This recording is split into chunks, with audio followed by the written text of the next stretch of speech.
అయోధ్యలో శ్రీరామచంద్రుని విగ్రహ ప్రాణ ప్రతిష్ఠ జరుగుతున్న వేళ మెదక్ జిల్లా పెద్ద శంకరంపేటలో ఉన్న శ్రీరామ మందిర ఆలయ ప్రాంగణంలో గుజ్జరి కనకరాజు దంపతుల సహకారంతో ఎల్ఈడి స్క్రీన్తో పాటు పూజా కార్యక్రమం, అల్పాహారం మరియు అన్నదాన కార్యక్రమం శ్రీరామ భక్తులకు ఎటువంటి ఇబ్బంది లేకుండా చక్కటి ఏర్పాట్లు చేశారు.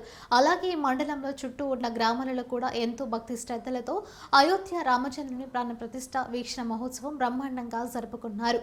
ఈ కార్యక్రమానికి ముఖ్య అతిథిగా జహీరాబాద్ ఎంపీ బీపీ పాటిల్ విచ్చేశారు. ఆలయ కమిటీ చైర్మన్ గుజ్జరి కనకరాజు ఎంపీని ఘనంగా సత్కరించారు. రామనామ స్మరణతో శ్రీరామ ఆలయం మారుమోగింది.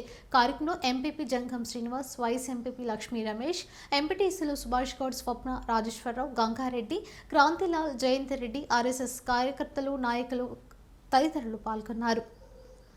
ఈ ప్రపంచంలో భారతదేశంలో ప్రధానంగా ప్రతి ఇల్లు అయోధ్య నగరమైంది. దీపాలు వెలిగిస్తున్నారు, రాముని ప్రతిమ పెట్టుతున్నారు, రాముడికి అర్చన చేస్తూ ఉన్నారు, రాముడిని ధ్యానం చేస్తూ ఉన్నారు.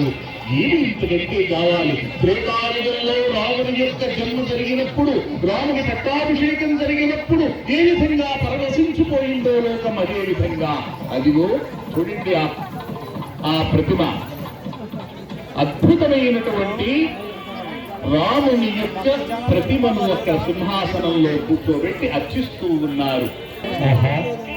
రామా, ఏ విధంగానయ్యా ఈ భాగ్యం మాకు కలిగిస్తున్నావు? మా జన్మలు ధన్యమయ్యాయి కదా. గర్భాలయ ప్రాంగణంలో బాలరాముడి యొక్క రాములల్లా ఇక్కడే ఉంచి అందరం కూడా శ్రీరాముని యొక్క కృపం కోరుకోవాలి. దయచేసి అందరూ కూడా బయట ఎవరు ఉండకూడదు, అందరూ లోపలికి రావాలి.